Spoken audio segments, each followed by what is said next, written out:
Sebastian Thrun is known to be one of the most innovative minds in Silicon Valley. A research professor at Stanford University, former Google fellow, and of course, founder of Google X, where he led various projects like autonomous cars and Google Glass. Now, well, he's moved to found Udacity, the online education tech startup that offers courses teaching skills for specialized jobs in areas like self-driving cars.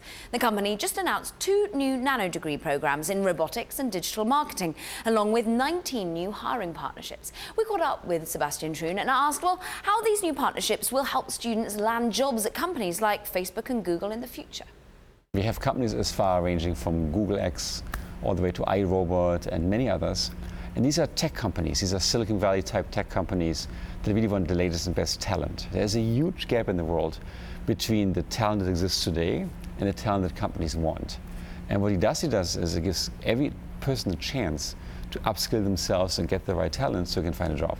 The timing here is fascinating, Sebastian, because it was just yesterday that we were discussing the executive order put in by Donald Trump, which will be making it harder for individuals to get H-1B visas. This is something that's depended on by Silicon Valley in particular to get the right sort of talent. Can talent be fostered within the United States through nano degrees such as yourself? Absolutely, yes. We have over 330 million people. There's amazing talent in this country. And while we have the world's best university system, it's not available for everybody. What Udacity does is it makes education accessible, and it really gives people the type of skills that are really brand new, bleeding edge. We have, for example, a self-driving car nano degree. Udacity trains more self-driving car engineers than all universities combined at this point. And we have companies like Mercedes and Waymo and Tesla and many others who then end up hiring those graduates. How much has potentially there been a worry, a concern? A lot of these technology degrees and new schools, technology schools that have been cropping up, haven't always had the employees, the employee and indeed the amount of employment that many had hoped. Has that tarnished Udacity as well, or do you think people understand that the rates at which you can manage to get these sorts of people into the workforce and quickly? Well, given our current growth rate, I believe our students trust us. We are working really hard to keep our costs down and get people jobs. And that's why we make things like money back guarantees and so on, and promise students their tuition back if they can't find a job. So we hold ourselves accountable. The difference between us and everybody else is we derive our content directly from those companies, end up hiring those students. We go to top companies like Amazon and Facebook and ask them, what would it take for you to hire a person? And then they say, well, the following 8 projects is what we need to prove proficiency, and that becomes our curriculum. Talk to me about the rest of the world then. Before, we have seen tech talent coming to Silicon Valley, particularly from India, particularly from China and other parts of the world, Europe. Are those people now going to be remaining and creating jobs and moving into companies at home now if the visa applications become harder, if moving to the United States becomes less palatable? I can tell you, I talk about Silicon Valley and the type of jobs here, but the same talent is needed around the world. Every company now is a mobile company because of Android and iOS. Every company now is a machine learning and big data company because there's so much data out there, and companies are beginning to realize they have to use the data.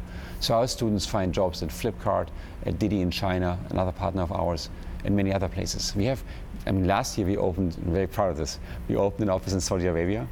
So in Saudi Arabia, it turns out women are not allowed to drive. So they're all online, they all speak English, and we are able to empower women in Saudi Arabia in a way that's never happened before. Udacity, from a global perspective, you're talking about Saudi Arabia. Are there any areas of the globe you're not yet that you'd like to be? Oh my God, I want to be in every household, and I would love to make it entirely free if I could survive as a company. I'd love to get many more scholarships as students. We have over 8,000 scholarships at this point. The reason is there's a huge inequity in the world. Like if you take, say, Africa, the Middle East, you put in Indonesia, maybe India, and South America, you have more than half the world's population. You won't even find a single top 100 university. That doesn't mean those people are all dumb and don't deserve education. It just means they don't get it. And what we can do, and we are doing, is bringing great education to all those people as well. You've announced some really interesting competitions, for example, with Didi over in China in particular. Where do you think Silicon Valley needs to be worried about right now in terms of competition, in terms of the talent of technologists and indeed technology companies? But China has done an extraordinary job in tech. And if you look at the biggest tech companies, 4 out of 10 are actually Chinese at this point. None are European, where I'm from, unfortunately. But I think Silicon Valley will remain the source of like crazy disruptive innovation. I think the people that think new things and build something completely out of the box tend to eventually come here and work with us and others. I've seen China doing a phenomenally great job, in part because China is very large. It's like 4 times as big as the United States. As a result, the market is very large. And that's why there's some really great Chinese companies that do, by lo and behold, I think what American companies did first. So will US always be the #1 market for you? Oh boy, I wish I had a prophet in my family to understand where the world is going. But I love the United States. I'm by choice a citizen. I love what we do here. And I love the fact that you can be an entrepreneur and really invent new things here and get away with it, which is great. Like, we are, in some sense, the University of Silicon Valley now. We're reinventing what a university should be. And we can just do this, which is really, really great. Do you think that's a risk under the new administration? I'm still in my wait-and-see mode. Obviously, there's many things to be said on both sides, but I think everybody, including the president, has the good of this country at heart. And everybody that I talk to, yesterday I spent half a day with Governor Kasich, for example, really, really worry about how can we take the great American workers and make them fit for 21st century technology. So actually, I think Udacity is Silicon Valley's response, in part, to this nation, to take people along, to take everybody along and leave nobody behind.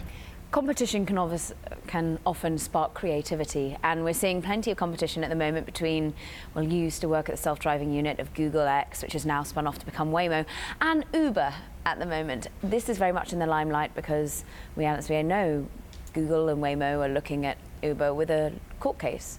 How important do you think this is? How concerning do you think this is that individuals are potentially taking technology from other companies? I can't comment on this court case. I used to work with all these people for most of my career. But here's an interesting fact. Udacity is now a self-driving car company. Turns out we are registered and we have our students build our code. And this afternoon we will show a video where we've driven about 35 miles from Mountain View to San Francisco, completely hands-off 100%, using our students in the world to write the code.